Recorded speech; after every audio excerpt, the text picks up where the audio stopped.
Okay, welcome to Gauntlet Hangouts, everybody. We are playing tonight Freebooters on the Frontier. We have with us Paul, Swarvek, Tyler, and Vincent. And we begin in the most classic of fantasy settings in an inn. You are in, did you say it was called the Jibe, Swarvek? The Jibe, yes. The Jibe, okay. So the Jibe is kind of it's a rough and ready inn in this fortress called Deathroot, which stands on the very border of the civilized kingdom, because beyond that we have an endless tundra and wasteland which the people from the Empire have tried to go out and colonize, but anyone who tries to go out there and stays there for any length of time is they're just driven mad by some sort of encroaching sorcerous force that lives out in that land. And it's also turned all of the animals wild there as well. So you've got man-eating wolves, but you also got incredibly fierce deer, which will kill a man, they're far braver, far more aggressive than any animal has any right to be. It's kind of a snowy perma-winter kind of an area. And we previously discussed that in the Jibe they serve some disgusting turnip mush, which is what passes for food around here, but a rather delicious chocolate drink. And you are currently all perched around a table, and you have the map that we've just drawn together carved on the table in front of you. Who did the carving? Floden. She's the artist of the group. Right. Okay. Cool. So you've been kind of much like we have, just kind of discussing what's out there and coming up with rumors and stuff like that. You've been kind of doing this with each other and kind of egging each other on a little bit. And there's there's about 10% bullshit, 90% belief out there. So Paul, what's your character's name? I can't remember. Let me have a look. I am Rezeg Ratstail. Rezeg Ratstail. Do you want to introduce your character a little? Yeah, sure. Rezeg is he's a pretty sorry-looking man. He's like in his kind of like late 40s, really grizzled looking. He's got this long sort of black matted hair that's all kind of stuck together in these kind of, that's why people call him rat's tail, because they look like loads of kind of big thick rat's tails like hanging off of his head. He's missing a finger like on his right hand that he says he lost in a card game. But he's always well scrubbed, like even though he's pissed all the time because he's a massive alcoholic. He's always, he's always extremely like kind of well scrubbed, and his fingernails are like, he's always picking his fingernails clean. Okay. He's chaotic, so he loves to sort of sow the seeds of disruption and discontent. He carries a long sword that he's extremely adept at using. Some say he's the fiercest swordsman in Deathroot Keep. And he used to be a member of the town guard. Maybe he was a commander of the town guard before they finally got pissed off with him being drunk all the time and booted him out. And that's why he's now a freebooter. That's why he's now a freebooter. Great. Okay, cool. Warbeck, do you want to introduce your character? Sure. So my character is known as Father Vashlag and has been in the keep for a while now. It's been, I think, 3 groups that he decided not to go with. He's quite a sight, but not one that you will ever miss. He's freakishly tall, easily 6 feet, pockmarked. He has these eyes that just ooze all sorts of negative thoughts and dark sides. He's gaunt, doesn't look very healthy at all. He's always dressed in those smelly, tattered rags. A lot of people think that it has something to do with the fact that he's a cleric of Agenathor, the god of justice and restraint, who commands all their followers those who were vows to take vows of poverty. Okay. But you're sorry. You're a doubtful priest. So is that why you've decided to go out into the wilderness? Are you having some issues with your religion? I think that Father Vachelak didn't share it, but in his own mind, he just thinks that he's waiting for the right group. But he's just having second thoughts about the whole endeavor. Gotcha. Okay. He's also quite lawful, so I imagine him going to the jibe not to drink the chocolate delicacy, but rather to proselytize and see if there are any wayward souls he can judge. And he's been doing that quite a lot. I'm sure he's popular. About no good as goody two shoes judging one, but he seems to give everyone a fair chance. Okay, cool. Swarvek, where's the nearest ruin, and who's said to have built it? Ruin, the giant's ruin, you mean? Well, any ruin. It can be one of the giants' ruin, or it could be maybe one of the, because we've talked about the colonists tried to go out and conquer the land, so it could be like a failed camp or something like that. I think that the colonists have set up a small camp near the entrance to the giants' caves, and that has been a complete failure because there are neither resources nor any good reason to be there in the first place. Okay, cool. Tyler, let's tell us about your thief. Who's a good thief? He is Tyburn. Tyburn probably is not, well, he's not from this area. And in fact, when he showed up, people had this thought that maybe he was of some well-to-do family. But his poverty has quickly changed their opinion of that. But he's extremely intelligent, and when he first got to town was known for kind of being a romantic sort. He would go around rather famously falling in love with a great many people that were there. But the simple fact is he's fairly unpleasant, saying all the wrong things, always giving the wrong impression. But he spent his money lavishly to try and woo these various people. And he would woo, male, female, did not matter to him. He fell in love with any who came along that struck his fancy, and always was dismissed. And now, having reached the end of his money, has become rather more desperate to find means to earn more. But that's sort of Tyburn. Okay, cool. What creature, which is among the countless known or rumoured to inhabit these parts, do the locals speak of most fearfully? And where's the last place that such a creature was sighted? Ooh. I think they speak about, there are these weasel-like creatures, fairly large for weasels, probably 4 foot long. But they tend to live in groups in burrows, notable for their red eyes and very sharp fangs. And they're said to be one of these burrows, not more than a day's march from the town off to the, we'll say, west.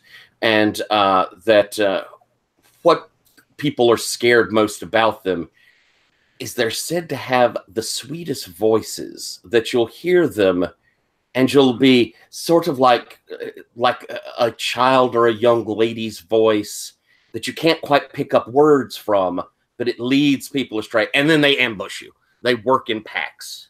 Okay. That's super creepy. Thank you. Vincent, tell us a little bit about Floden. Floden, known as Flo to her friends, is really short, really tiny, wearing a little Red Riding Hood cape.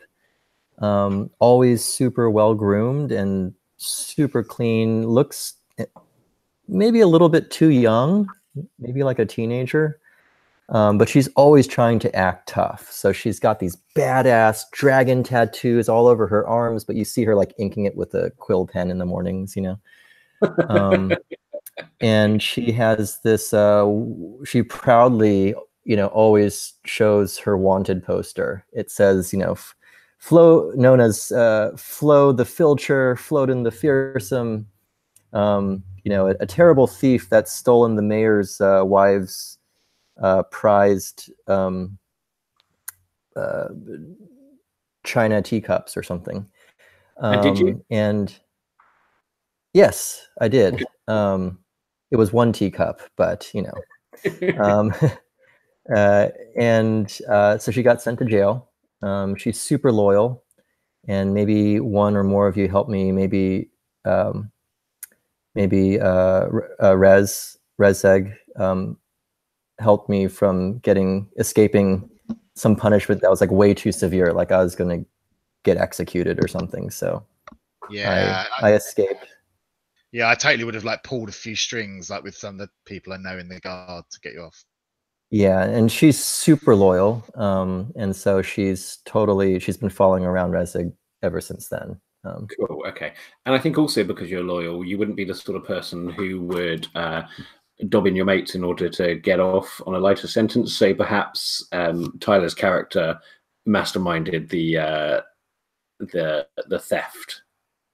Sure. Yeah. So that's how you know previously, and the good father is just waiting for a group to join. Vincent, what remarkable treasure was recently brought back by an expedition into the wilderness, and where's it said to have come from?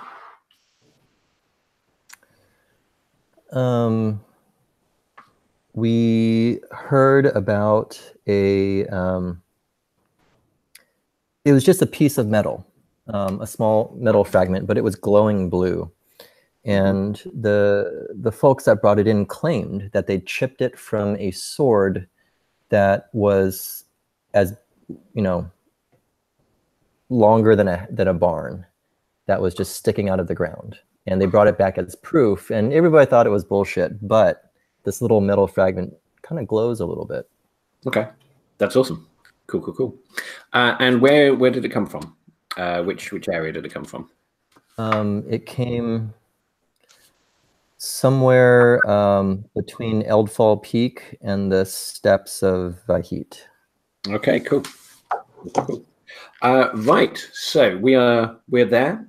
We're in this tavern. You've got the map drawn about you. How long have you been in here, do you think? How long have you been going back and forth? Tyler, how long has your group been in here? How long have we been in town, or how long have we been in this inn? How long have you been in the bar, I think?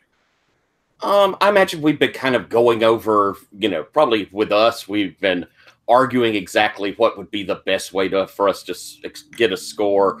So we've probably been nursing our beers for a good, couple of hours. Okay, cool. We've been here long enough for Flo to have carved in this map into the table, and her porter, Passepartout, has served her quite a few mugs of hot chocolate. Okay, cool. Is there anything in the hot chocolates? Is anyone taking any drinks in with that? I'm definitely not taking any. No, not you. Not at all. Far too luxurious. Okay, so what is the plan? Where are you heading out to? What is going to be your first expedition? I'm opting for something entirely safe. Just out the gates, 20 minutes into the wilderness, find something worthwhile, go back, be safe. Okay, well, I mean, none of it's safe out there. It says, what was your porter called again? Sorry? Father Fashlag. Oh, no, sorry. Vincent, what was your porter called? Passepartout. Passepartout. Passepartout. Under my he's here. What did you say his personality traits were? He's cautious. He's a wimp, but super boastful. And he boasts mostly because I pay him, and he boasts about me, about how amazing and strong and fearless Flo is.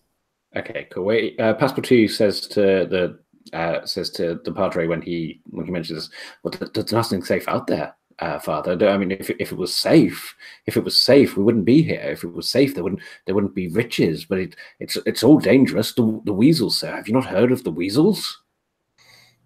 Clearly, there must be some places that are safer than others. I tend to agree with you, Father. I suggest that we stay here. I tend to agree with you, Father, that there's surely places that we can go to earn a bit of cash that have less issues than others. And it is prudent for us to, well, try and get our skins back intact. This rock that we've heard of, well, I have to think if we could go and find one the size of a barn, we could hack pieces off of it. Well, we could make our money quite well off of that now, couldn't we? So, Vincent, you said that the giant sword was apparently found. Let's have a look. It was to the east of the steps. Sorry, in between the mountain and the steps of Valheek. Yeah. Yes. Okay, cool. That's going to be. That's probably a week's travel outside of the. Ooh, that's quite a long distance. It is, but other people are going to be going for it too. Now that someone's come back with like a little chip of it, you know, there's bound to be expeditions. People are going to be planning. And when Vincent, how recently is this? Did this expedition come back? It just came back like last night. They were drunk and telling everybody about it, and we're also kind of just thinking about it ourselves. We just heard about it as we walked in. So you could be the first to get on this. Yes, if we get the jump on them, then, well, you know, first in, best paid. Yeah. You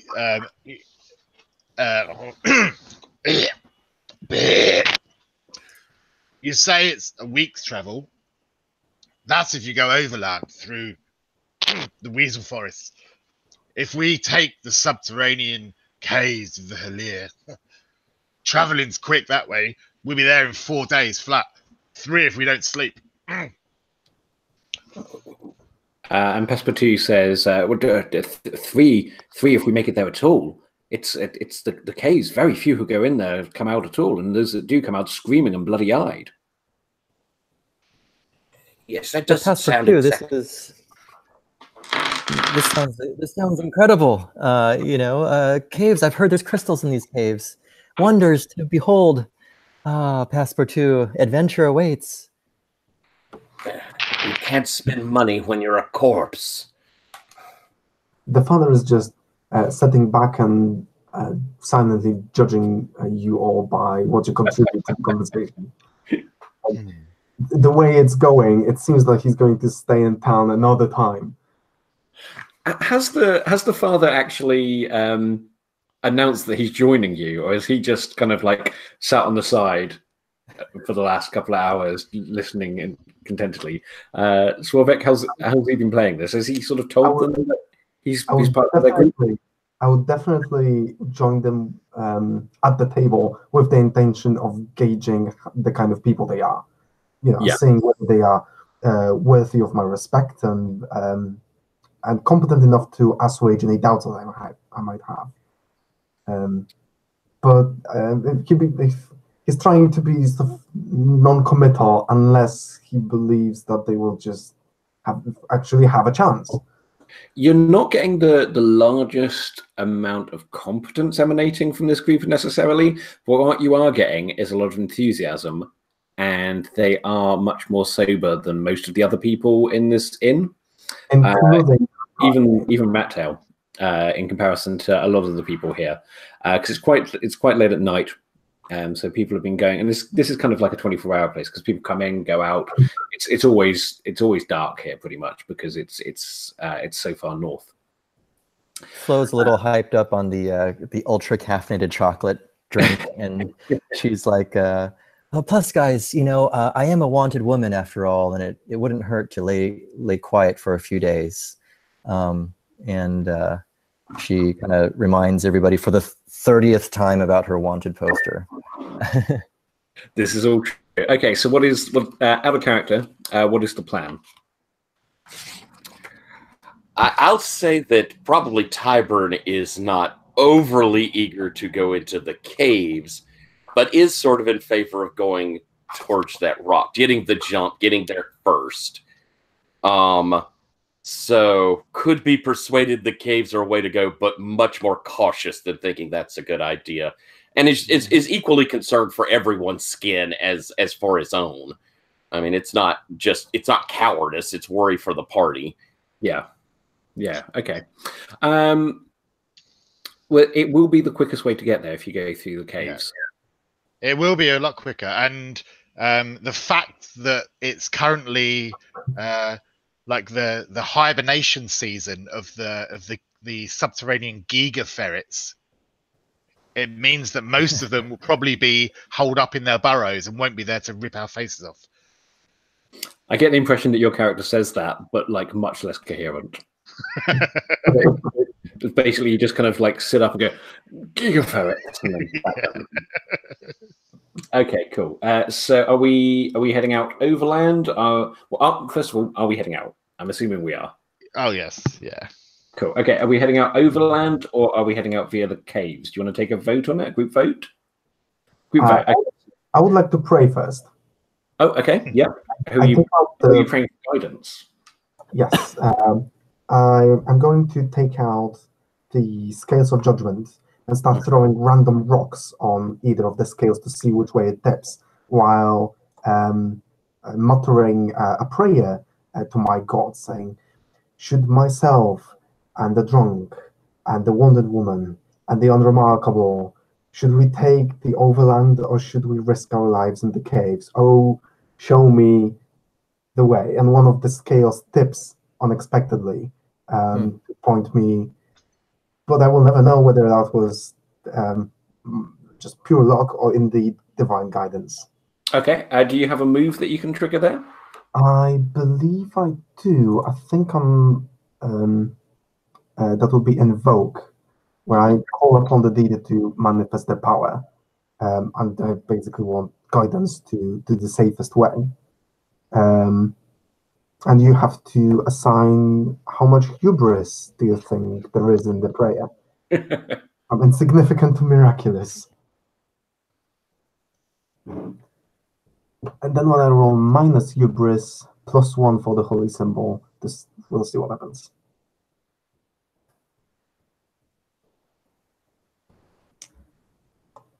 Ollie? Yeah, what did you get? You need to tell me what hubris there is first. Oh, okay. Right, yeah. Why are you going out, you specifically?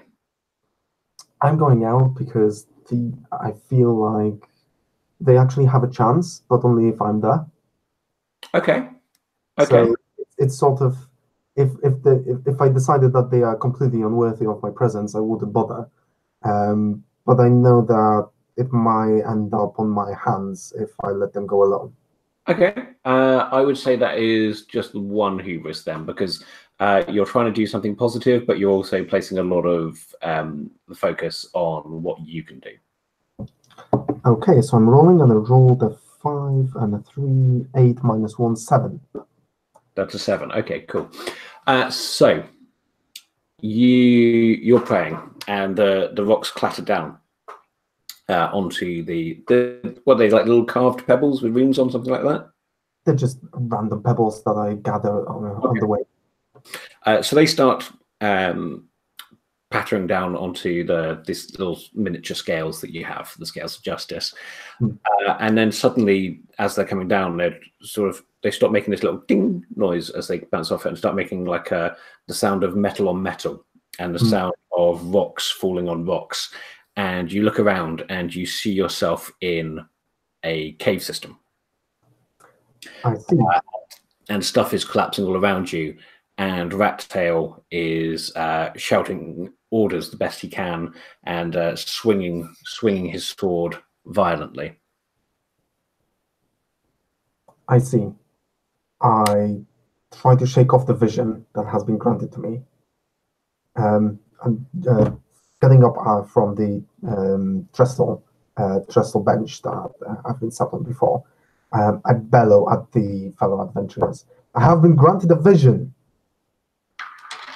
And we should go overland. Otherwise, all sorts of maladies will befall us. And specifically, some of us that my God have prevented me from saying their names. So I will grant you with my assistance, but if and only if you're smart enough to heed my god's guidance. Okay, are we going to take a vote on it? And just to clarify, your advice was don't go down the caves, or do? Don't go down the caves. Don't go down the caves. Also, while they're thinking, Ollie, you need to give me the cost that's under the invoke. Can you remind me what that is? I don't have that sheet in front of me. So there are 6 different options that you can choose, and you can choose one. And it's a sacrifice, exemplify, atone, evangelize, redeem, or suffer. And it basically gives me a variety of ongoing negative effects to sort of pay off the debt that I have with my god now. Okay, what are the effects? So sacrifice takes -1 ongoing to pray until I destroy or tithe something of the judge's choosing. Exemplify, take -1 ongoing to invoke until I satisfy my tenet. Atone, -1 ongoing to invoke until I gain favor with my god. Evangelize, take -1 ongoing to invoke until I convert someone. Redeem, I cannot invoke again until I complete a trial of your choosing. And finally, suffer, perma-burn 1 point of an ability of your choice. Okay, here's the thing. You cannot invoke again unless the god wasn't showing you a warning, he was showing you what your trial was. So you cannot invoke again unless you go through the tunnels. Ah, right. Oh. I see. I assume that I understand that. Yes, yeah, you know that. Yeah. Okay. Well, then therefore, I probably wouldn't have said what I said to the group. Yeah, that's cool. I would say something completely opposite, as in, I am going. My Lord has given me a vision, and I am going through the caves. Whether you are going with me or not, it's your choice and your choice alone. And with that, I would just grab my plunged mace and slowly start backing. Cool. You're going with him? Yes, I'll kind of look at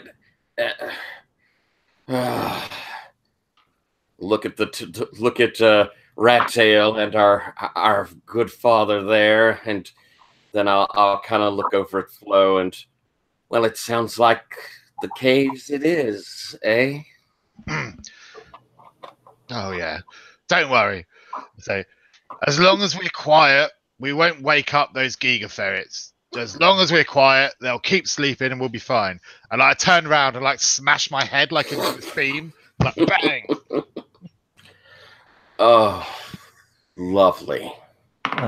You notice that Flo has just been carving this whole time, and now there's like a little carving of Red Riding Hood riding a Giga ferret. Nice. I love it. That's cool. I am just quickly rolling up a random dungeon. Should we take a 5-minute break, Ollie, whilst you're rolling stuff up? Would that help? Yeah, if that's okay. Yeah, take a 5-minute break and then we will set off. Cool, let's come back in 5 minutes. Cool, see everyone in a bit.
Would you be so kind as to pronounce your name for me?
Slovak, am I pronouncing your name correctly? Is that even close? You are pronouncing it very, very well. Thank you. Okay, good. I hate saying someone's name incorrectly, and I am not great with foreign languages, so I wanted to make sure. Well, it is one of the hardest languages, so I pronounce my name Slavek. Slavik. Yeah, a lot of, but Slovak, Slavic are also acceptable. Cool. Thank you. It's quite difficult because a lot of other languages don't have the right phoneme, so don't even recognize the consonants in that particular order. So gotta cope. Cool.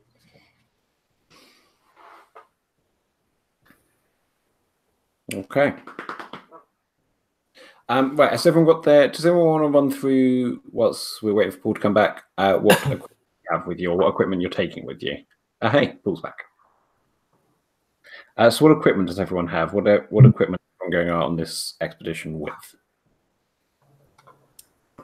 I think I'm just going to take everything I have, which is a bag, a water skin, just one set of rations, obviously my holy symbol. In terms of weapons, I have a mace and a leather armor. I'm taking a 10-foot pole, a bundle of rope, and my pet mouse. What's your pet mouse called? It's Mouse. It's just It's called mouse. mouse. It's just called mouse. Okay, cool. Yes, Agamato prevents naming animals because it's it's the domain of humans to have names. Yeah, well, animals don't have souls, etc., etc. Tyler. I'm taking my full kit because I've arranged it to be able to, I could carry it. I've got backpack and water skins and rations, only 4 of my clothes, of course. I have leather armor on. I've got a knife and I've got a short bow with some arrows. I've got my fishing net, my lockpicks, my flint and steel, some torches, and some bandages. Cool. Vincent, what about you? Flo's extremely well prepared. You can see from her equipment list, dagger, adventuring gear, which is amazing. She's always prepared to have the right thing at the right time. Underneath her raggedy red cape is actually some pieces of leather armor, light crossbow, and a knife. And Passport 2 is carrying all of the necessary things like a water skin and rations, and small fishing pole, bandages, flint and steel, some torches, a bedroll, and a small vial of antitoxin. But we don't have a tent for the party, do we? Does somebody have a tent? Yeah, I've got a tent. You have a tent. That's probably a very good idea. Yeah.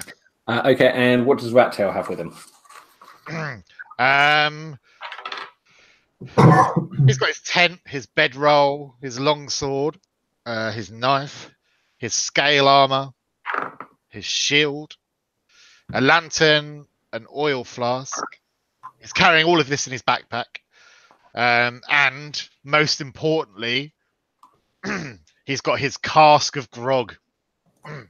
His cask of grog. Okay, Yeah. that is super, super important. Yeah. How do you carry it? He's You actually got like this little kind of like trolley. It's this little like wooden trolley that he's like pulls on a rope like over his shoulder, and the cask is like on the trolley, and he just pulls that.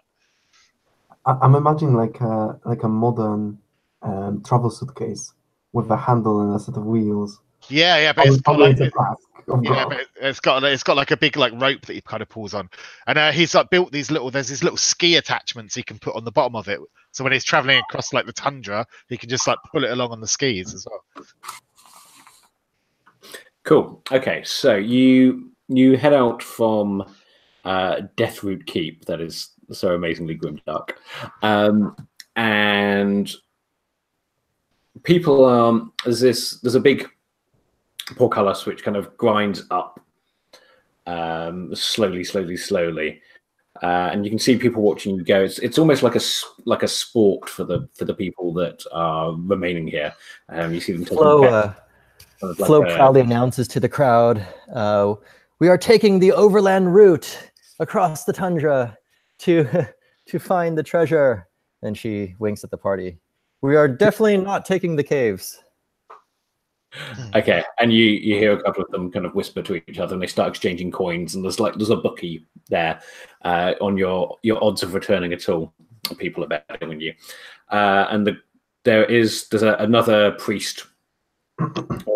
Is there Swarvek? Is it a monotheistic religion, or do you have several gods? I think that they begrudgingly accept the existence of other gods, but I think that they are imposters. Oh, okay. Okay, so there's different religions, but you've only got one god in your religion. It's not like a pantheon.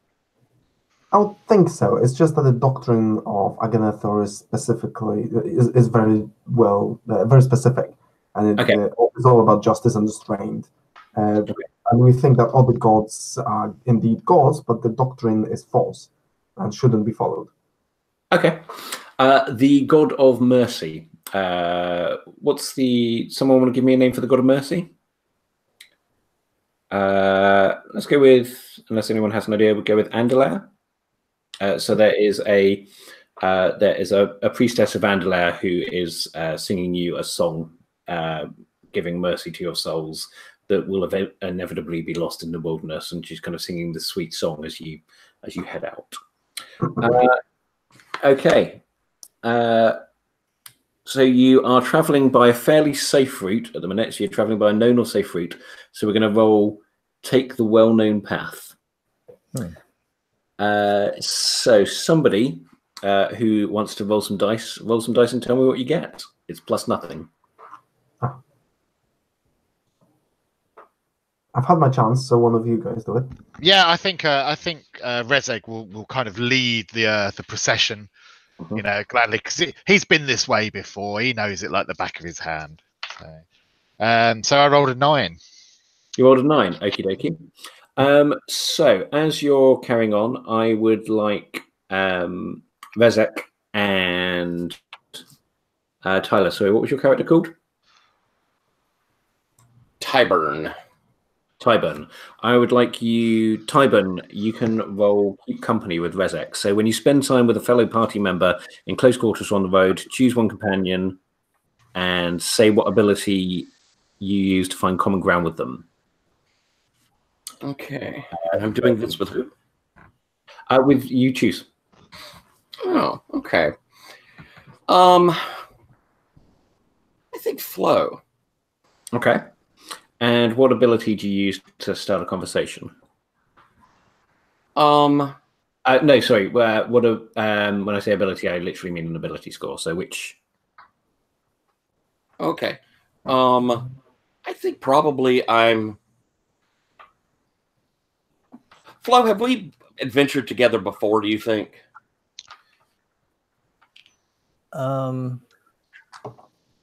I don't think Flo's been on very many adventures. She's been saved from prison here, although maybe. So we know each other. Maybe we had met in the past. Maybe I got a job from you or something.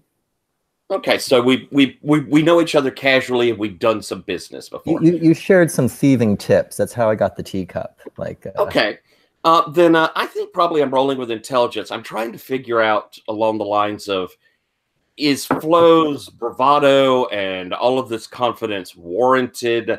How much am I going to have to keep an eye on Flo so she doesn't get killed? Okay, let's have a little. We'll roll first of all with your intelligence, and then we'll see how that scene goes. Okay, I roll. Oof, I got a 7. You had a 7. Okie dokie. No, I'm sorry. I got an 8 still, but okay. Cool. Right, so Flo and Tyburn, let's have a little of that conversation. Let's have a little of that scene. Okay.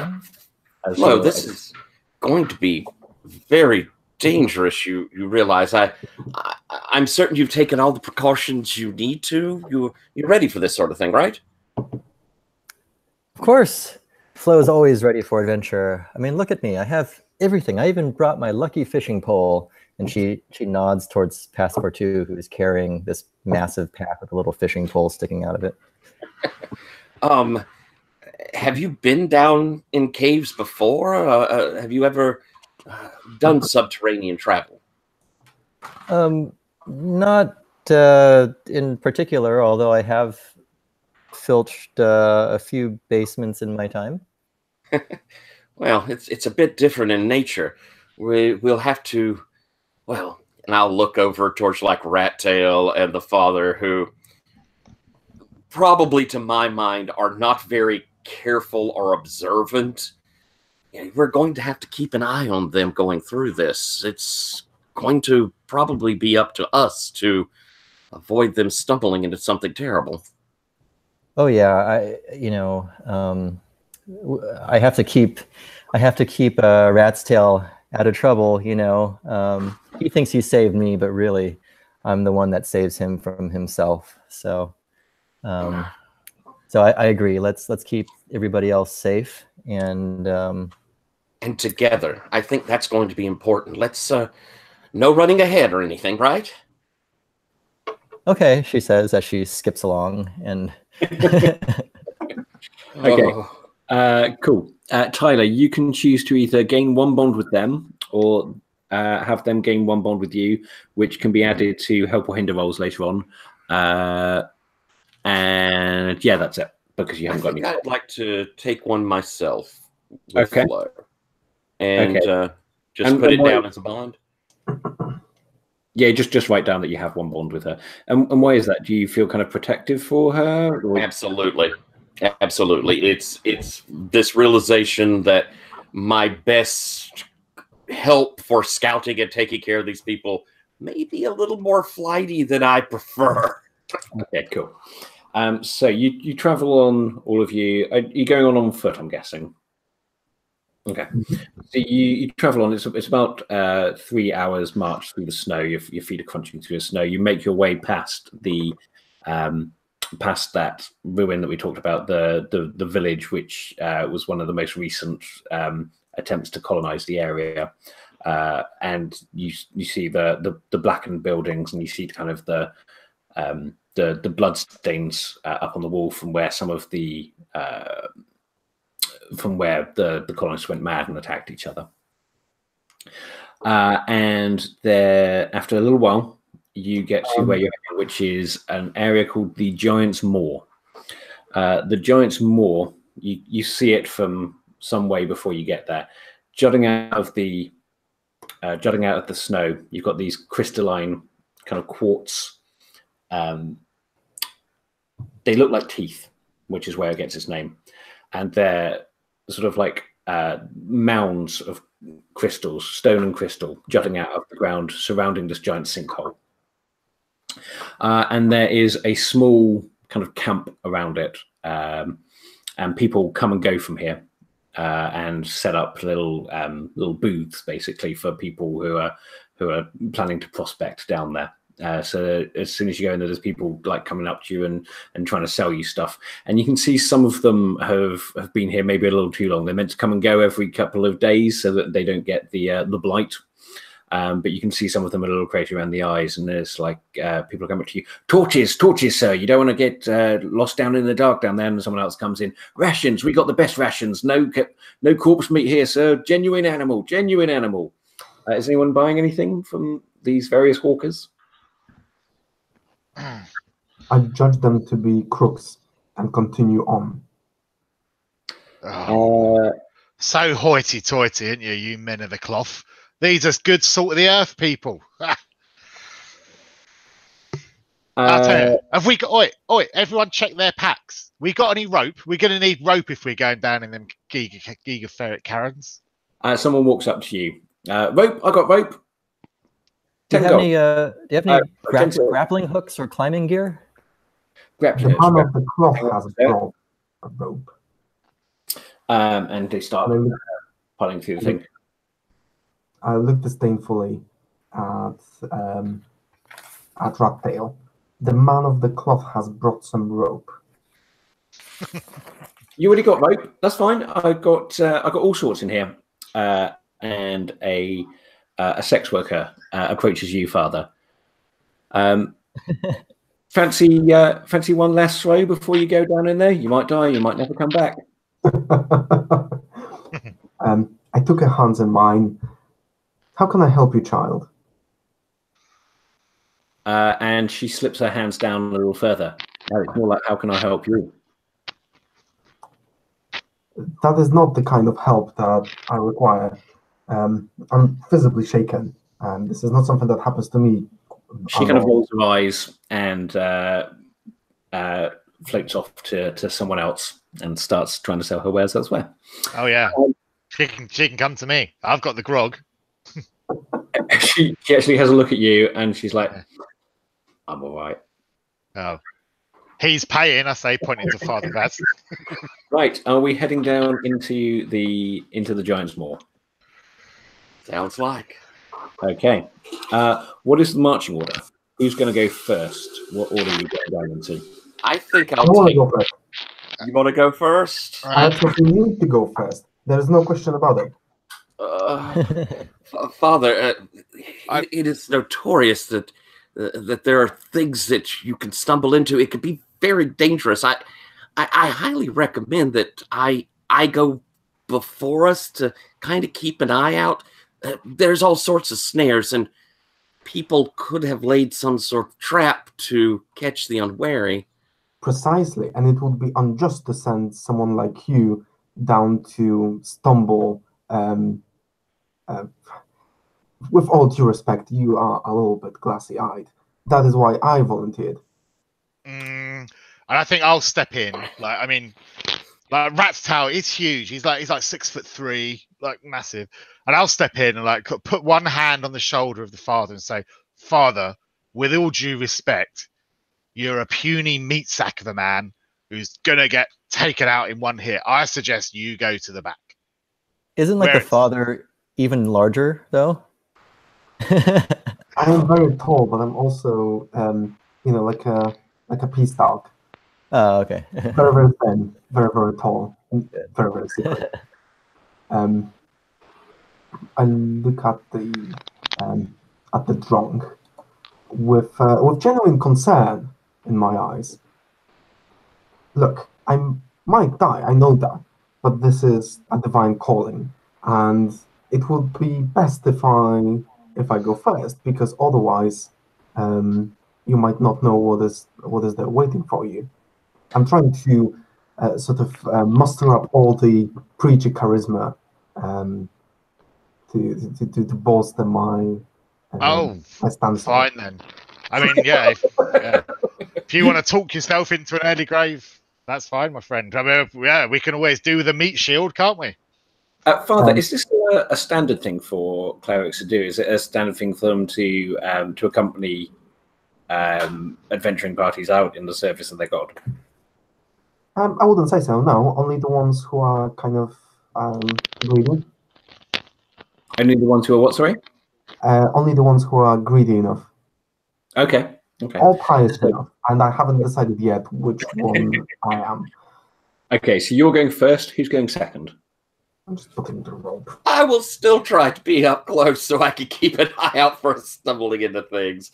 Okay. So I will be kind of looking around the father to keep an eye out if nobody jumps in front of me.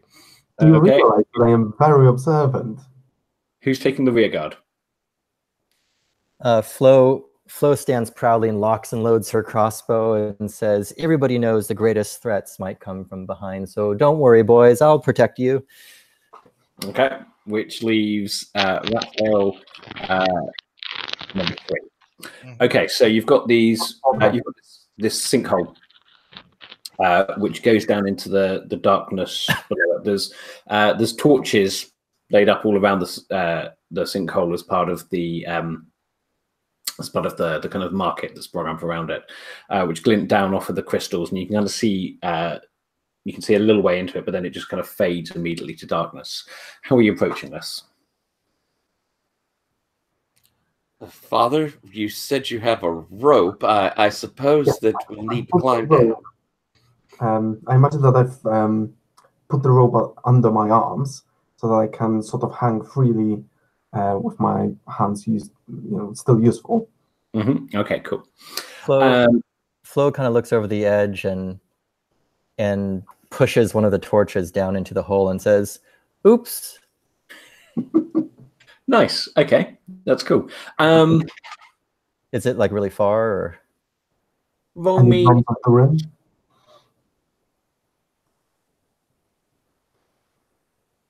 Sorry, what was that? Roll plus intelligence and see what you see down there. 7. That's a 7. Okay, cool. So yeah, let's have a look. Just running some basic moves.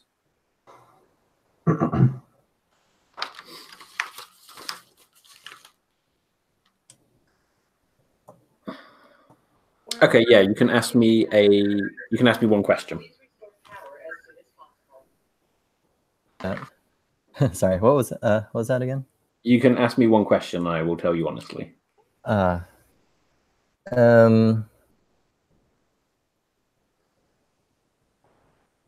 Let's see.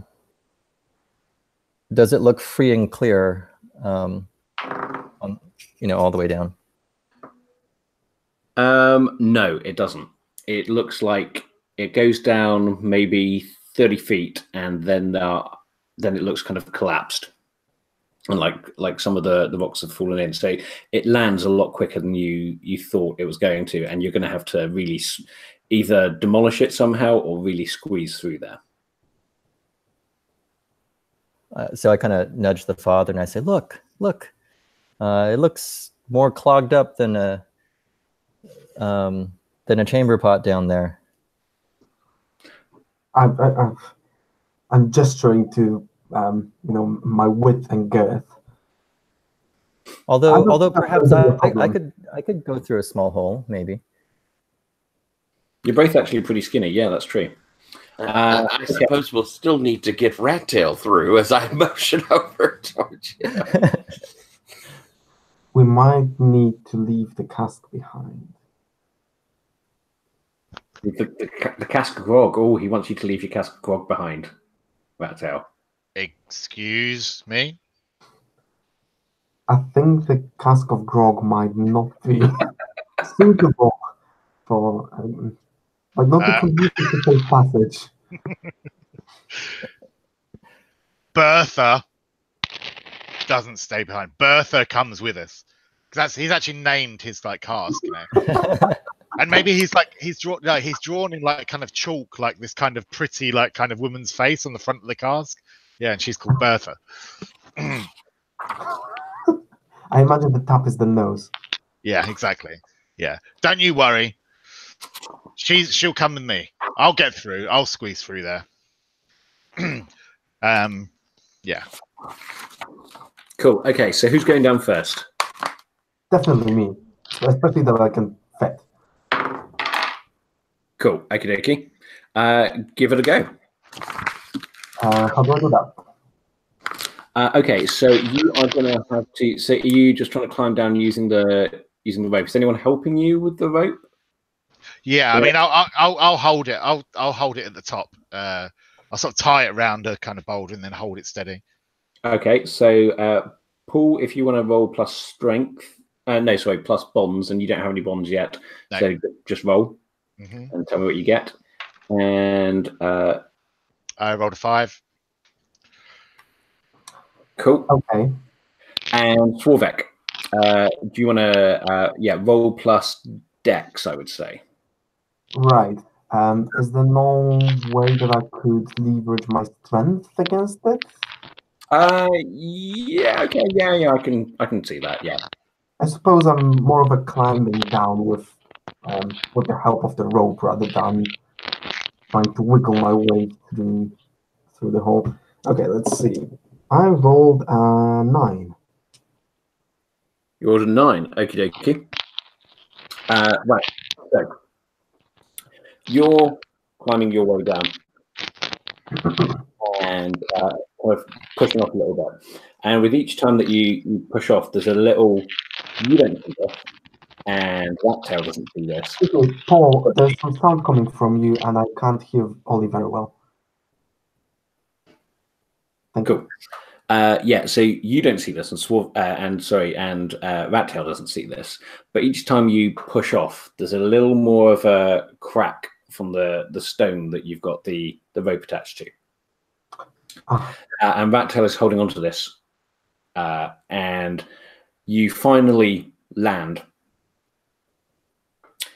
And when you land, that final boom thud, and the rock cracks completely, and Rat Tail lurches forward, headfirst into the pit.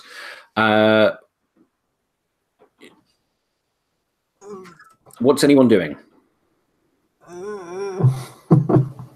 I will attempt to, seeing Rat Tail falling, I'm going to attempt to at least like grab the back of him to keep him from going and busting his head. Even if he has to slide down, I could keep it from being a dive into the rocks, I hope.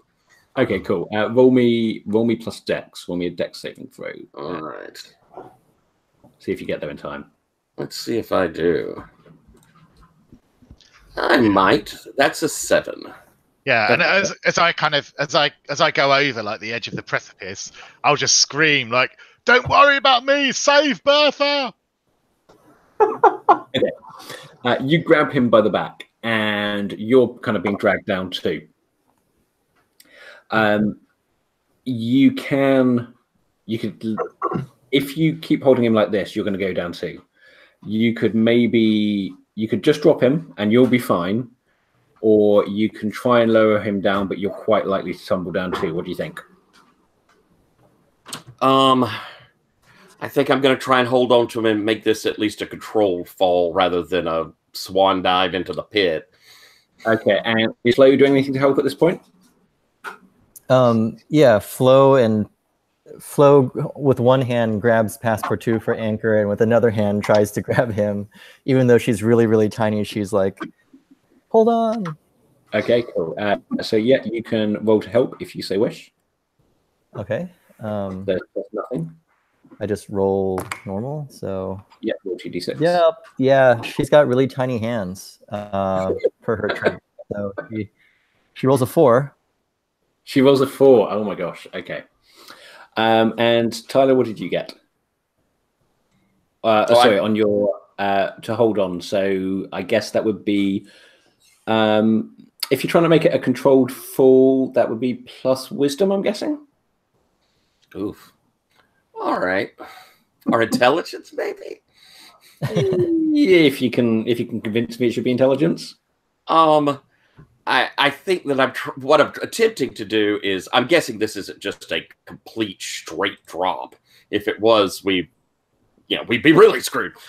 So I think what I'm trying to do is, I'm a beefy kind of guy. I'm used to climbing shit and things like that.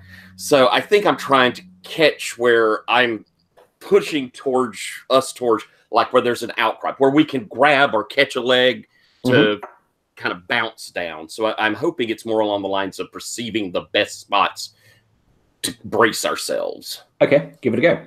All right. Ooh, that's a 13. That's a 13. Okay, cool. So yeah, you swing him straight down, and Rattail, you manage to. There's a little outcrop which looks like a little kind of ledge almost, and Tyburn swings you down into that, but you swing down with quite some force. And do you remember I said that there was kind of like cave-ins and stuff like that? You smash through a wall where it wasn't actually a wall; it was just kind of like a collection of rocks that had fallen together, and you're temporarily just kind of like out on your back. Okay. So, Father, you're down at the bottom. Rattail is further up. Tyburn and Flo are at the top. So, how are you guys getting down? I do not possess the power of telekinesis. Sadly not. But I can help once they get there. So I'm just warming my hands up for some lay on hands. Cool. Okay. And are you going to start climbing your way up? Me? Up? No, we're going down into the caves. Okay. I'll come back. No. Flo, when Rattail smashed through that wall, there was some warm air, and Rattail, you feel this too, obviously. Just this warm air kind of rushes out of that wall, straight over you, and Flo, you swear as it hits you that it was a breath, but like this rank, like a dog's breath when it's been eating something really. This kind of wretched smell hits you. Flo is at the top, and she aims her crossbow, and she yells down to Rat's Tail, and she goes, "Giga Ferret!"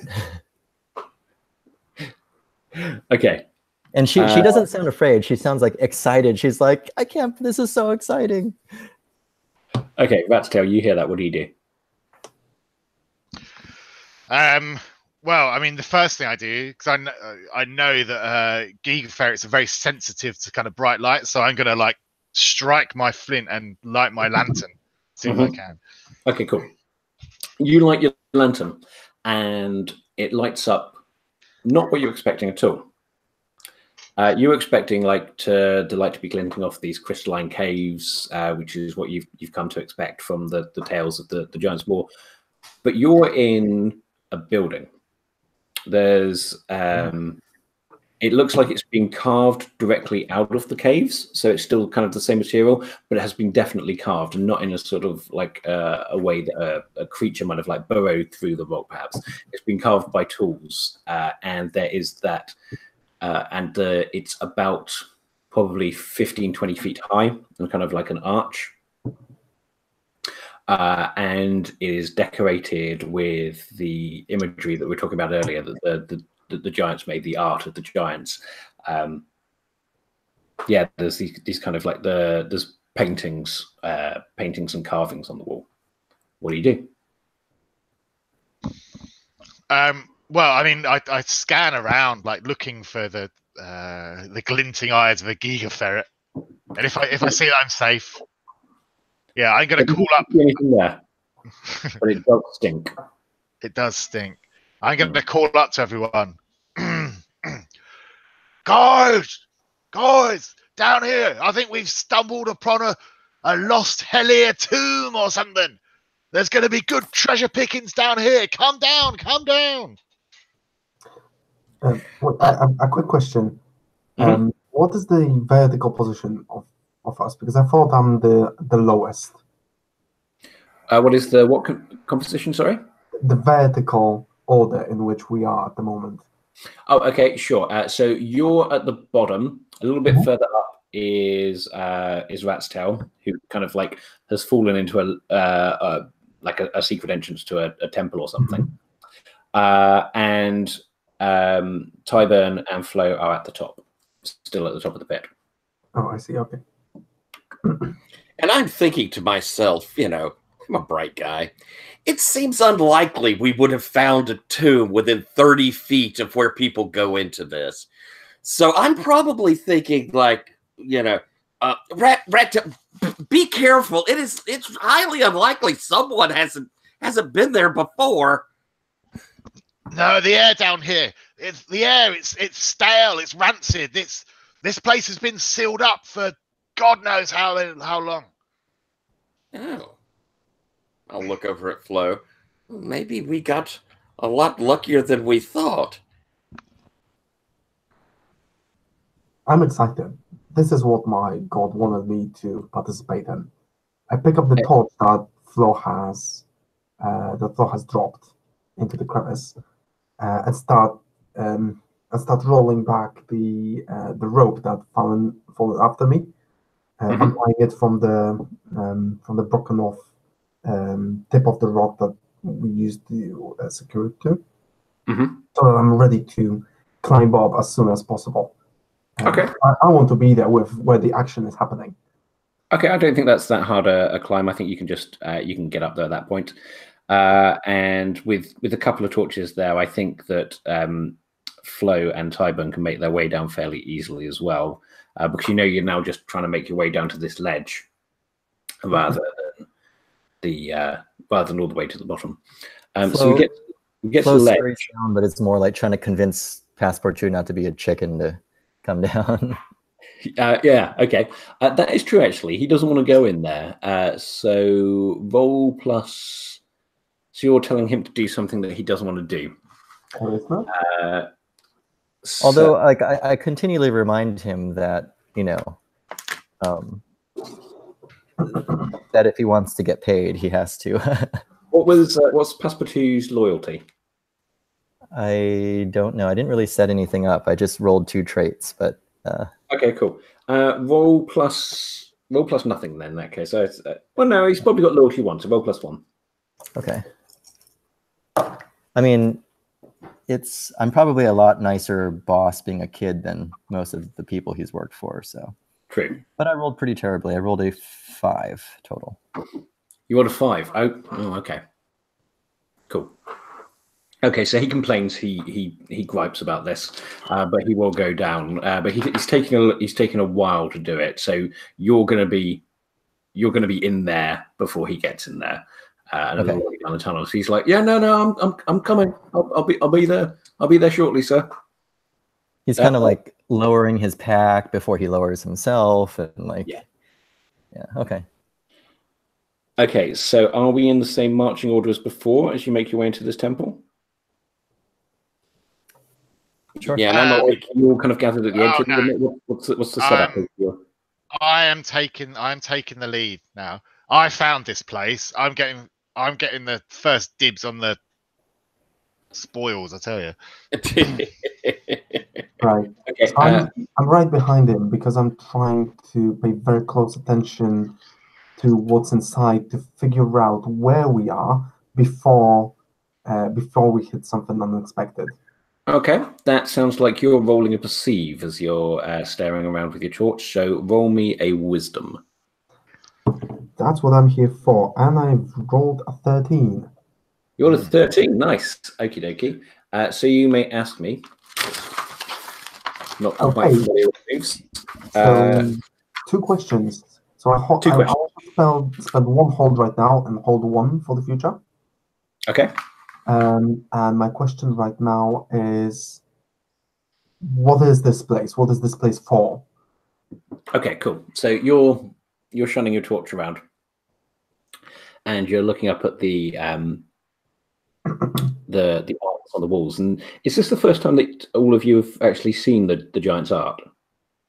Would be for me. Okay. I think I've probably studied a bit of it. It's probably something that I'm bookish enough that I think I would have at least seen some writings, but certainly never saw it in person. Okay, cool.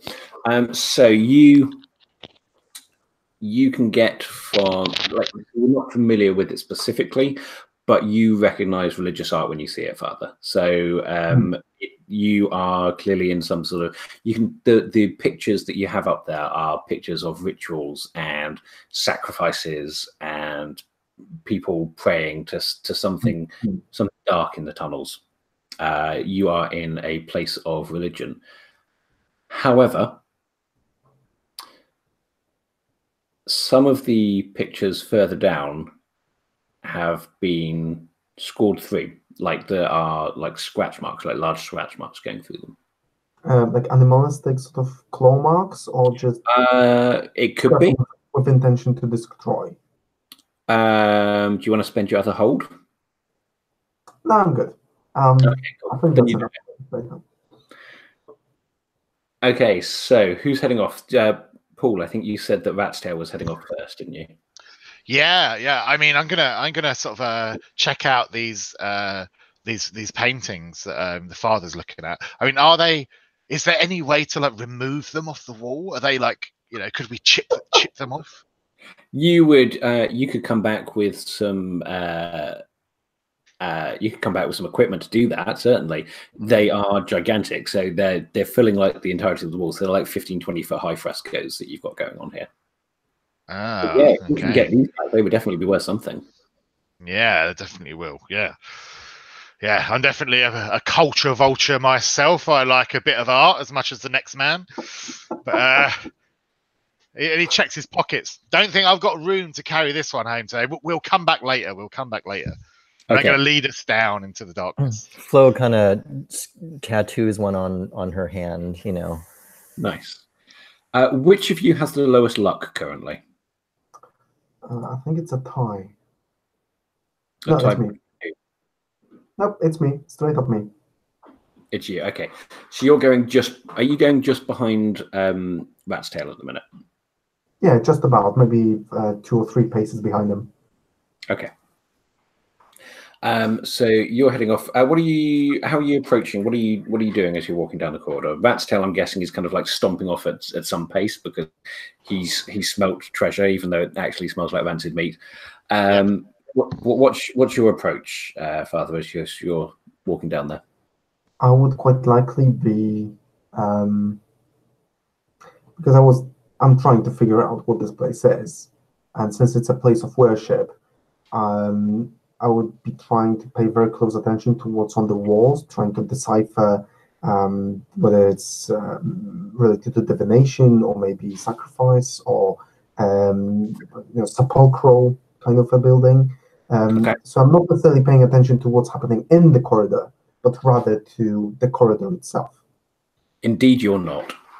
And as you're going forward, Rat's Tail just kind of He's stomping forward, and his foot glances against something metal, but he just kind of keeps going. It's just like a little clatter, and you put one foot forward, and you feel something compress, and for a moment you think there's going to be that the rocks are going to collapse beneath you, but then you hear, and you feel an intense pain in your leg, and you look down, and your leg is caught in a bear trap.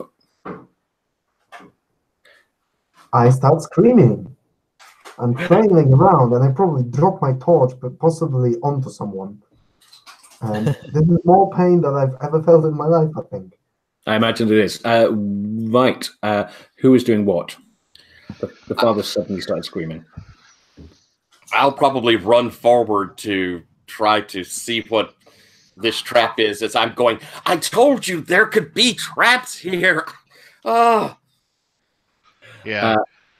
Okay. Are you trying to figure out how to get it off? Are you trying to I will just I will pull it apart with my bare hands. I'll drop my lantern and just grab it. I'll be like, Father, no. Okay. My biceps bulging. I'm guessing that is going to be break bars, lift gates. Yeah, that is true. I've got a special move for that, haven't I?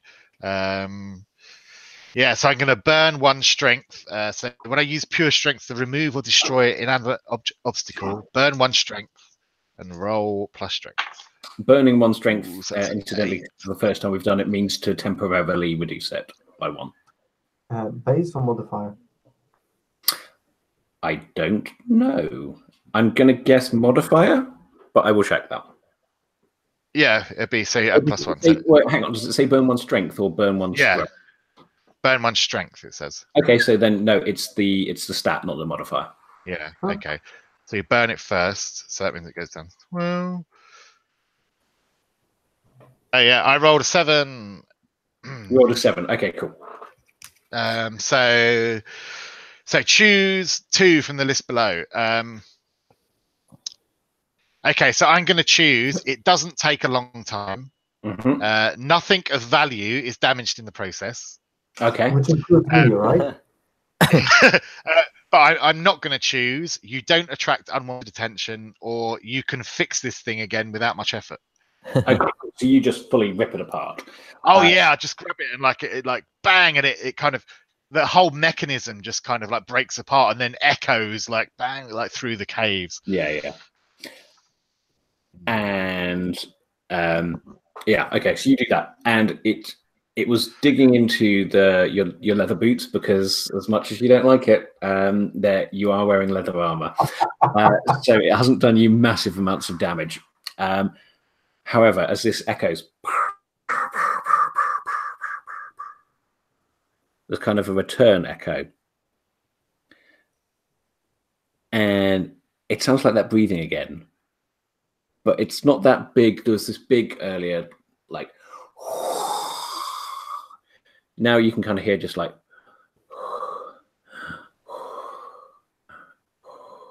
coming from further down the corridor. Vincent, what is Flo doing? Just quick question: did I get any damage? No.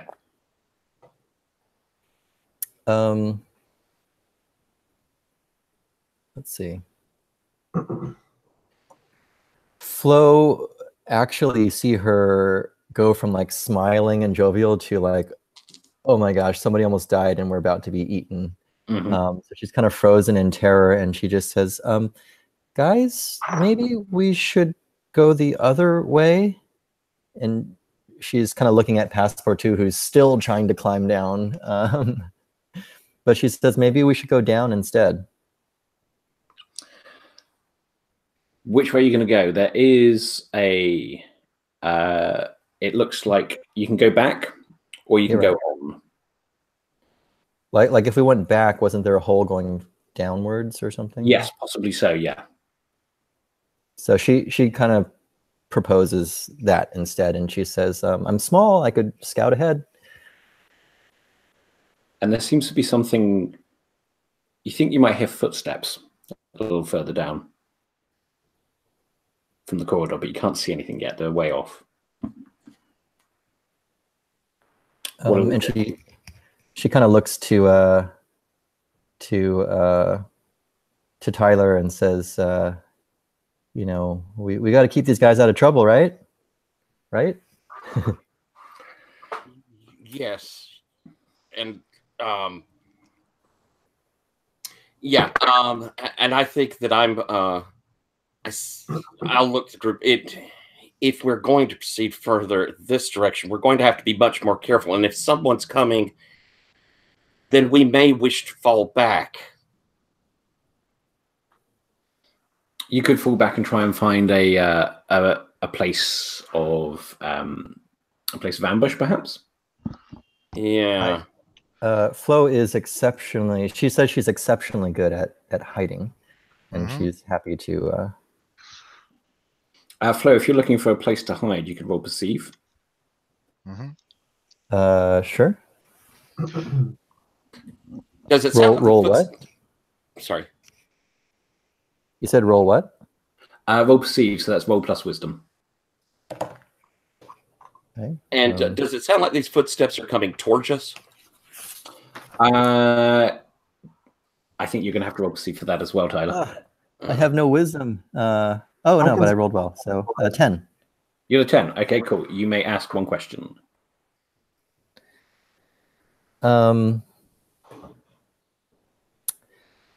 Is there a place where? Is there a good place for us to hide and launch an attack? Yeah. Okay. Cool. So as you're looking around for a place, and it appears to be just like a corridor that goes on for some while until the darkness swallows it. However, as you're looking around with your torch, you notice that your torch is fluttering in a way that it shouldn't, and you look at one of the frescoes on the wall and kind of lick your finger, put it up to it, and there's wind coming around from one of the frescoes, and you can actually, as it presents like a kind of like a taut loyal door, a taut loyal window, you reckon you could actually push it, and it's a real door, you think. Can I spend my hold in this moment? Yes, you can. I would like to know what is approaching. You would like to know what is approaching. Okay. You can't know exactly. Can you ask something more specific than that? As in, what are you? I mean, okay, no, okay, I've got this. I want to know what kind of creature it is. Is it like a human, or is it like an animal, or is it? I don't know. Does it climb metallically, like a god or armored person? So as you were looking at the frescoes on the wall earlier, there were the giant creatures making sacrifices, and there were also smaller creatures, which you reckon were probably about human-sized, in this kind of like these golden robes, these robes in line with filigree, who were probably servants or slaves or something like that. And you can see, just starting to come down the corridor, this glint of golden thread. And there's from the look of it, there's probably, I don't know, 5 or 6 people walking towards you in these robes. They're way off yet, and you only know that they're people at all because of the way that the thread and the fabric is falling. Okay, thank you very much. Flo, what are you doing? Oh, sorry, Flo. Yeah, carry on. As soon as she notices it, she gives the wall a push and waves to the guys. Someone gonna give Flo a hand to push this thing open? I will not. This is a precious religious relic. It shouldn't be tampered with. She runs towards the wall at full speed with her tiny little body and karate kicks the wall. Okie dokie. Right. You so roll me a strength, then I guess. If anyone wants to help, they can. Unless you think that she's. I'm wondering, like, when do I do a lucky roll? But I guess this is. She does pretty well. Despite her small stature, she gets a 10. You get a 10. Okay, cool. Yeah. So you push away. Did you say you're karate kicking it? Basically, you're trying to kick it over. Well, because she's so small, so she literally gets a running start and. Okay, and kicks it. Okay, and yeah, the door. It doesn't come open like you expect it to. It just outright like collapses. So it kind of like there's a groaning of stone against stone. It just and you wave your torch inside, and you can see it's another kind of like temple looking area with pillars going straight up, supporting the roof, but some of the pillars have collapsed, and the roof is partially collapsed as well. And it looks like there's a way that you can get up beyond as well as going in there. What do you do?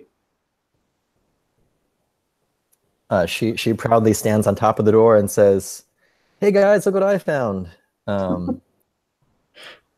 Okay, you going in there? Who's going in there? Yeah, I'll follow. Yeah. Father, is your leg in a good enough condition? Will you be able to climb up there? I can manage. My faith is making me strong. Is Passport 2 here yet? Passport 2 is just at the end of the corridor, and you can hear him say, "Oh God, what are those things?" And the father, is he in need of medical attention? I have some bandages, but I think he's in a good deal of pain, but it's not fatal. okay. I'll live. Also, I can heal myself. That's I I don't suppose. think you can. Actually. You can heal other people, but I don't think you can heal yourself. Uh-oh. Can I not Interesting. heal myself by touching myself effectively? Okay, so Tybun, are you heading into the room? I had been listening as they're doing all of this rabble behind me to hear if these footsteps are coming closer. I'd roll that a 7 on that perceive that you had me roll. So I'm as all this is going on, I primarily want to know, did the noise of this thing slamming down and all of that, have those footsteps sped up? Are they coming closer to us? No, they're not. Not coming closer to us. They don't appear to be. No, they just appear to be kind of like shambling around. And so as I will back then towards this door, and it sounded like Rat-tail may have been the last one heading in before me. Rat-tail, yeah. As you're listening to see if they went any closer, they do appear to be going instead further away. Maybe we scared them off. Rat, it seems as though these whatever's down there, you could hear the footsteps. They're moving away from us, and I mean, Flo just made a god awful noise. If they were interested in us at all, they surely would have come down. I mean, anyone in here would have heard that noise. Yeah, anyone at all. Oh, Flo kind of nudges Rat's tail and says, which way is northeast? I mean, where are we supposed to be going? Well, my whole rationale here, Flo, was the bestest treasure is always in the deepest part of the dungeon, isn't it? So I was just going to keep going down and down and down until we found some big shiny gold stuff. Well, I thought we were going to go, near the footsteps to find the glowing sword piece thingies. But gold down here sounds pretty good too. So who's in the room currently? I think I would be, because I've been following. All of us? Yeah. Okay, cool. Right, so you go in there, and you have you got it looks like a sanctuary or something. There are pillars which hold up the ceiling. Partially the ceiling has collapsed, so you could go upwards. There are also two exits off of the room, which look like they are similarly those hidden doors that you saw previously. Doesn't appear to be anything else in here. It's just kind of filled with, I tell you what there is. There are piles and piles of skeletons. human-sized skeletons, and the bones have been sliced and smashed and in some instances drilled into.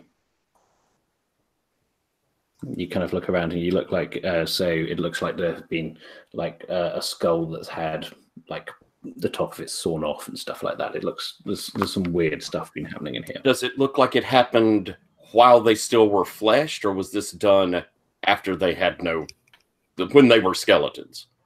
It's kind of hard to tell. Gotcha. It looks like it happened a while ago. What do you do? Which way are you heading?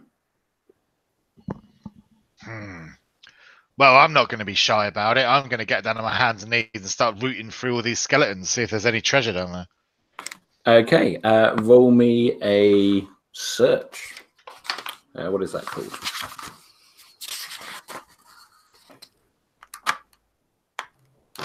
It's a booty roll in here somewhere.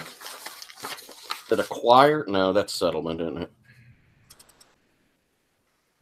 I think it might be in the booty table, actually. Hang on. It's a great phrase. Isn't it, though? I was just going to say the same thing. Nothing beats booty table. I like that. Seize booty. So when you search a creepy cache or lair for something of value, roll plus nothing. Booty table, aka carousing. What do I roll, sorry? Roll plus nothing. Okay. Ooh, 7. That's a 7. Okay, cool.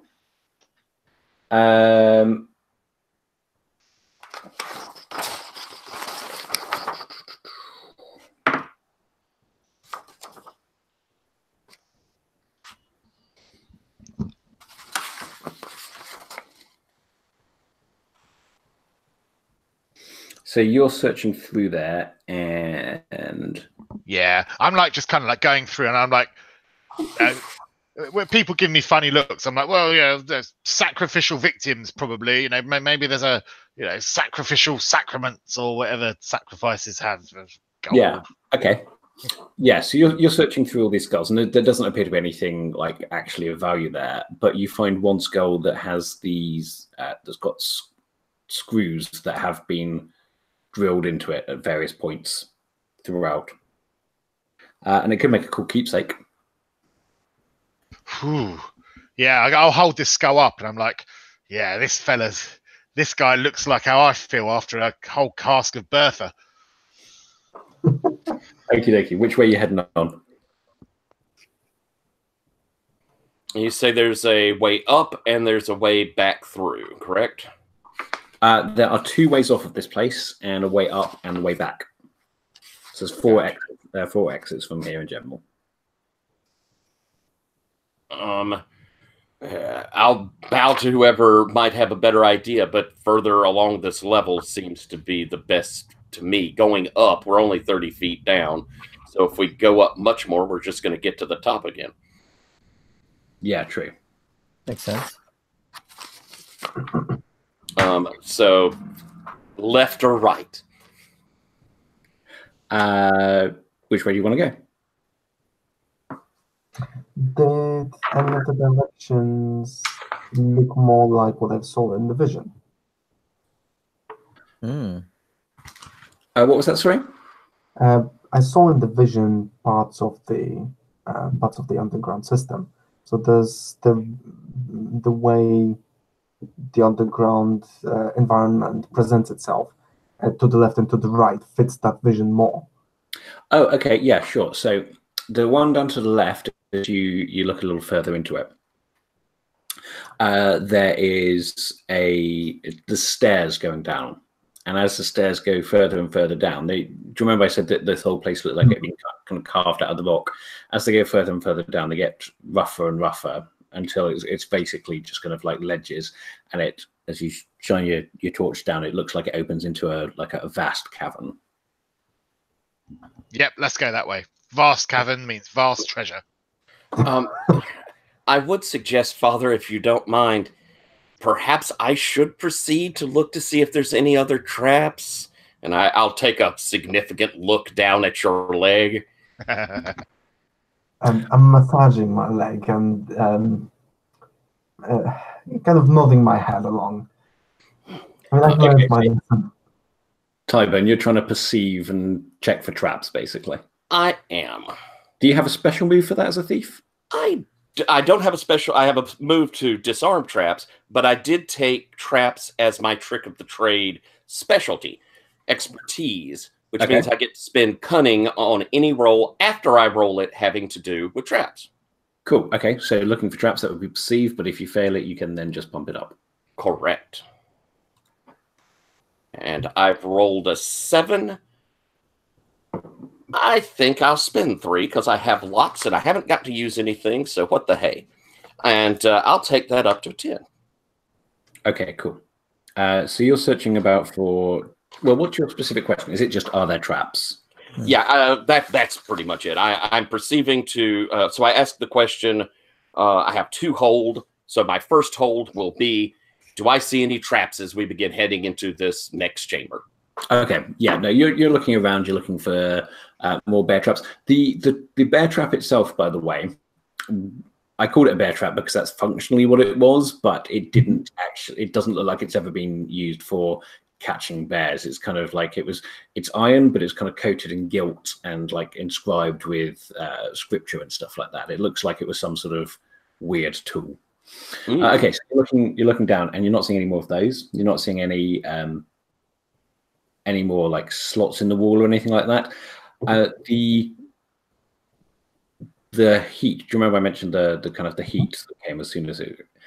The further and further down you go, the more warm it gets in here. Are we reaching like extremely hot, or are we just abnormally hot for underground? Just like it's warm, and you know you're in the frozen north. You're not used to any sort of warmth unless you're like right up against a fire.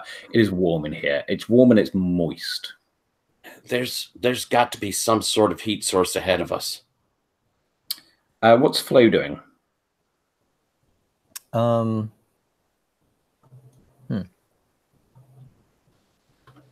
Flo, so she actually closes her eyes, spins around in a circle, and tries to, she wants to get lucky and find the way forward to the best treasure. Okay, cool. And she's kind of like sniffing the air for gold or something, you know. When you hope against hope that things go your way, roll plus luck. And in her mind, she's just envisioning like gigaferrets and gold and hot chocolate, you know. And she gets a 9. She gets a 9. Okay. What do you get on a 9 for that? On a 9, things do go my way, but there's a trade-off of the judge's choosing. Okay, cool. So you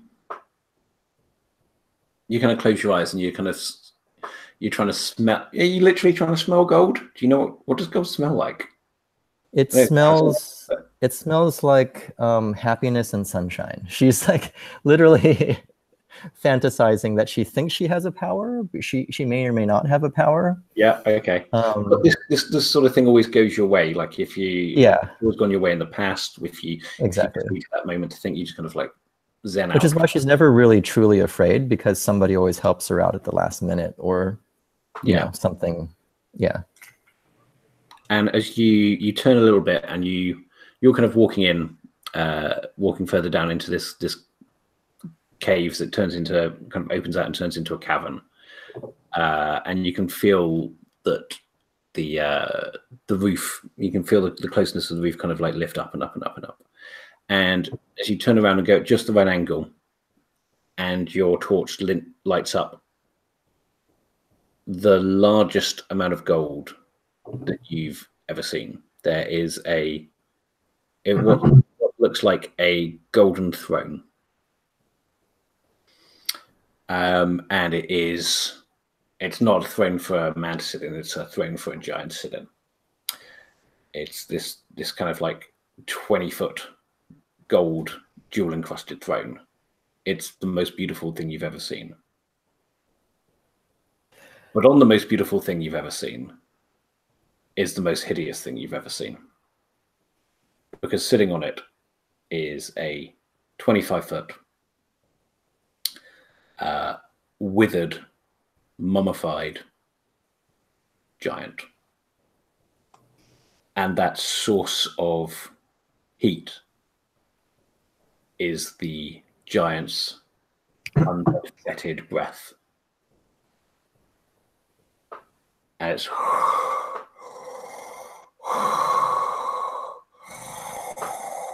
and it begins to rise up slowly out of its chair, itself up to its full 25 feet height. And you can see its skin crackling, and as it moves its arms for the first time in millennia, you can see some of the skin kind of pull apart and see the sinew and bone underneath. What do you do?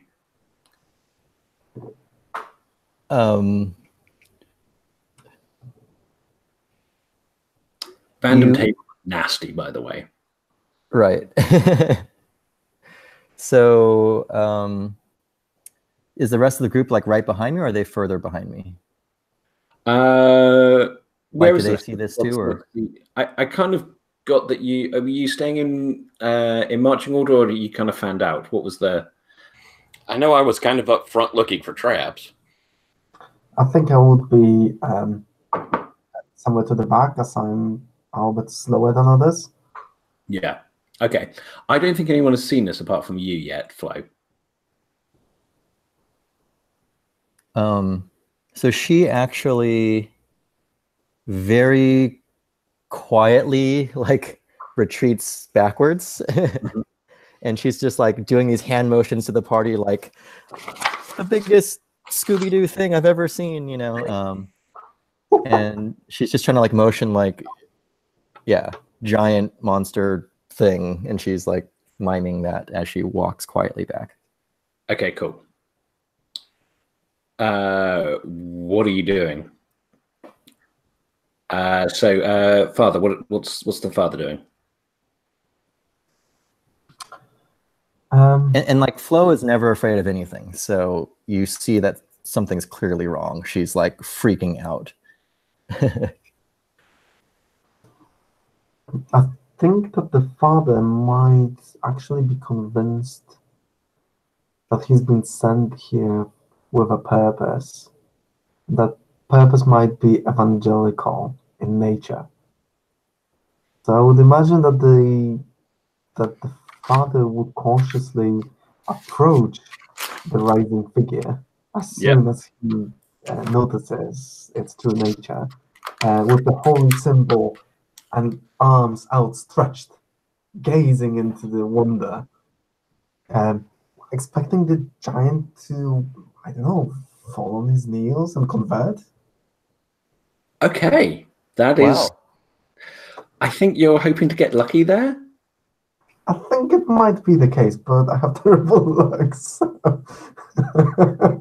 Okay, so the rest of you are back and like planning and stuff like that, and then you look around and it's like, "Where's the father?" And then you just see that he's already like 6 feet out ahead and like stomping forward and praying and shouting in the secret language of the priests.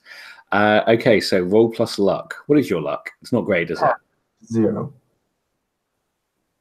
And I've rolled a 5. Okay. Oh. We're getting near the end of the night, and you're not here next week. I'm not here the next time, so. Okay. What do you say as you're approaching this creature, which is like pulling itself out of millennia of torpor? I have been sent here. I have been sent here with a message from my god Agenator. And that the sound of the name would be a good place for the giant to interrupt, I imagine. And then keep going. Okay. All will be judged, but all of them fairly. And he pulls himself up on this sword. And it is one of those glowing blue swords that they talked about. Yeah. Right. You did find it. Pulls himself up like it's a walking stick, and he looks down at you. Takes the sword in his hand. My mace away. I'm coming in peace. Yeah. And he takes this glowing blue sword and kind of looks at it like he's almost forgotten what it does. And what's the last thing you say? Aganethor. Yeah, like Aganethor commands you or something like that. Yeah, I imagine, or maybe even just the name. Aganethor. Yeah, okay.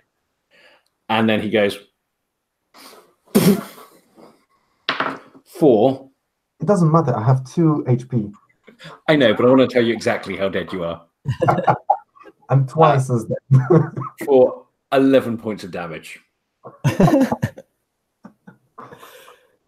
I don't think I've ever have felt so alive. And I think what happens is, okay, so this sword is gigantic, and it's gigantically thick as well. By the way, I forgot to mention earlier, X card if anyone feels uncomfortable at any point with any content, because I'm about to do something gross. How comes down. Sorry, how much is 25 feet in normal units? How much is 25 feet in normal units? Oh, like in meters. So 6 feet is about roughly 2 meters. 7 meters, I guess. Yeah, about 7 meters tall. All right. Okay. Thank you. It's pretty cute. It's like as big as a big house. Yep. Yeah, and this sword comes down straight on your head, and if it was a sharp normal sword, it would have bisected you. But it's not. It's blunt and it's old and it's huge, and you kind of crumple and come into 2 at the same time. So you're kind of left as like a Y, and a matting of gore and brains and what little bits of leather armor which did you no good, spray everywhere. What does Rattail do? I kind of watch all this while kind of hiding behind the boulder. And I think, yeah, as the father gets completely splattered, I just turn around to the other 2 and just say, and that's why I'm not a praying man. Now might be a good time to remind you, you may of course do whatever you want, but there is a move in this game which is not in Dungeon World, which is lead the retreat. Is when you encourage others, when you run and encourage others to run with you, you can roll plus charisma and give people bonuses to escape. Can they lead the escape? Who is doing what? I would very much like to escape, but I don't think I'm able. No, it is. I'm afraid it is. Good father. Oh wait, isn't there like a death move or something? No, I suppose there should be. I guess not. Oh yes, there is. There is technically. I rolled luck. I think with the amount of damage done. 5 still, so I'm gone. Oh, okay, that's good. That makes sense. You got it, yeah. Exactly. When I rise to the occasion, I don't know what that is though. Oh, it means that you can take the place of a follower, basically. So you could be. You could be passport too. Yeah. Okay, so Tyburn, what are you doing? I definitely think it's a good idea for us to fall back. This seems bad. I look over towards the father with that sort of look of, should I get his body? No, I think not. And I am going to turn tail and say, I think going back is good. And but I am going to run. Like, has this, because the father kind of walked out there like all on his own, didn't he? Like, has this massive giant thing actually seen us yet? Are we safe at the moment? I think it has sensed you. Yeah, no, it saw Flo first of all. Oh shit! Then yeah, let's fucking run. Let's go. Okay, cool. So, Tyler, did you want to roll lead the retreat? Oh, that would just be terrible because I have a 6 charisma. So Mine. by example, I suppose I'll lead the retreat as I'm running like hell. You can burn some luck to add 1 to it. Do we ever get luck back? Yeah, you get luck back at the when you rest for a while. Basically, at the end of the session, you get luck back. Oh, okay. All right. I suppose I can. What the hey? I got an 8, so a 7. You're a 7. Okay, cool. So your allies take +1 forward to whatever they do next. Okay. And I assume you are scarpering. I am. I am running as quickly to a hole that he doesn't seem like he can get out of. Okay, and Flay, what are you doing? I'm Sorry, carry on. I'm following. I guess are we running back into the other edge of where we saw the art? I guess. Is that where we're running towards? Seems to make most sense. Yeah, there's no other way off of this place. Yeah, so I guess we're trying to run towards where we heard the people. Yeah, Flo is surprisingly fast, and she's actually pushing Passepartout to run faster because he's kind of portly. Yeah, I think he's just got into the room just in time to see the father get splattered. And I'm like, nope. And what's Rats? Is Rat's tail running? Yeah, totally. He's like scooping up Bertha in his arms and running. Okay, nice. Roll me. Both of you roll me dex roll. No, con rolls. I think +1 because of the beat the retreat. I rolled an 8. Ooh, that's pretty awful. 5. I will. I'll burn 2 luck. Okay. Can you burn multiple luck? Oh, I don't know. I don't think I can burn 1. So I'm not. I just rolled a 5. Can I try to help? Only beforehand, and you already kind of have by the lead the retreat. Okay, I gotcha. Did you remember to take your +1 as well? I did, but I have a -1 for. Okay, cool. Right. Con. Okay, so both of you start running as this thing starts lumbering towards you, and it would be slow except for it's so damn tall that it's just kind of like lumbering straight towards you, swinging its sword as it comes down towards you, and you're all running. Paul, as you're running, Bertha slips from your hands and smashes on the floor. What do? Are you gonna? Ooh. Or actually, no, it doesn't smash. It just kind of it lands heavily, and you're a few steps forward before you realise. Are you gonna go back and get it? Actually, Flo trips on the barrel, like she runs into the barrel or something, and that's what. Oh no, don't worry. I know what's going to happen to you. Oh, okay, never mind. Do you keep going for it, or do you try and rescue Bertha? I can't leave. I can't leave without Bertha. I can't leave Bertha with this thing. Okay. I guess you're going to have to roll me a dex to get Bertha before. And burning luck might be a good idea now.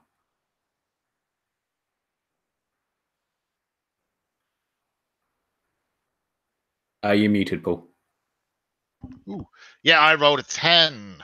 Okay, cool. So yeah, you see it.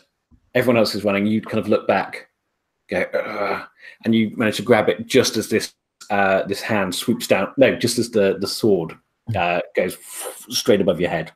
Yeah, and I'm gonna flick the bird to this thing. I'll be like, nobody touches Bertha. And you dash off as it's trying to pull its sword out of the wall that it's got it stuck in, and it does. And you all manage to get out, and you slam the door behind you. Oh no, could you slam? No, because you're running up, weren't you? Okay, yes, you get to the top of the stairs. and you get there, and you know that this thing can't get out of there. It's too big to travel up this way. This must have been a way for the servants to come down and serve it.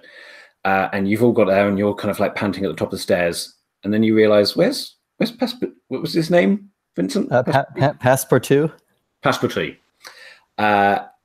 And you're like, where is he? Oh no, he must still be in there. And then you see him, I'm coming. And he's just at the bottom of the stairs. I'm coming, hang on, wait for me. And then this giant hand pulls him screaming out of the darkness. And there we will leave it for this evening. Passepartout. I'm the dear departed father. That's a weird game, but I love it. It's interesting. Very, very old school. Yes. I feel kind of like old school adversarial jamming, but in a way that we've agreed to, if that makes sense. Yeah, bring on the pain. This is great. Cool. So thank you I'm trying very to much. learn. And especially thank you for stepping in at the last minute, Swalker. Yeah, well done. I'm And very, very replying happy to be here, and since that was my first Gauntlet game, I feel like a Gauntleteer now. Yay! And we will see you again And it on was a the pleasure. 28th, because I think you're signed up for that game as well, aren't you? Yes, I need to confirm whether I can make it. Yeah, but I sure. should. Excellent. Cool. Well, welcome to the Gauntlet. Pleasure to play with you. Pleasure to play with you, Vincent. I haven't played with you before. That was lovely. Paul and Tyler, as always, a pleasure. How did we think the randomized dungeon went? Would we want to do that again, or did I seem too distracted when I was rolling it? Would you want me to prepare more in detail for the next one? It didn't feel randomized. Yeah, I mean, maybe sort of pre-rolling, kind of just like a sort of theme type thing, you know. Yeah. But actually, but having the actual contents of it be random, as long as you're comfortable with doing it on the fly. Yeah, as long as it doesn't feel too what's what I'm looking for? Well, kind of too improvised, basically. As long as it didn't feel too not pieced together. Cool. No, I No, thought it seemed great. I thought you did it really smoothly. But the only thing I would say is maybe the players might need a few hints or clues in terms of deciding which room to go, because otherwise every path is identical. Yes. Yeah. So it could be a smell, or it could be something, I don't know, a sound, or Yeah, cool. Bear that I in kind mind. of feel like, if we go left or right and it's still random, I mean, it's a little bit of the agency. So perhaps there will be a way to somehow avoid some of the rolls by making choices. Yeah, Because okay. I don't need to know what happens in the room, but when I'm selecting whether to go left or right, I'd rather be able to choose what not happens. Okay. Yeah, I get that. Cool. Another thing, would it feel better if you rolled to see what happened, or is that too much how the sausage is made then? I wouldn't want that. You wouldn't. Yeah, I think it's fine for you. Yeah. Okay, cool. Great. Okay. Well, I will see those Do of we you. want to do wrap up? It's quite late here, so I'm going to do wrap up at the start of next session. Okay. Cool. The only thing I just want to mention, I won't be able to attend the third session, but Okay. yeah, Okay. I removed myself. Can you cancel out of the event on I the did. web? Other people. I did, You've already done that. Lovely. Cool. Thank you very much. Okay. Great game, guys. Thank you very much, and I will see Thank you you, next Ali. Yeah, Cheers. thanks. Thanks. week. Bye. See you Great. later.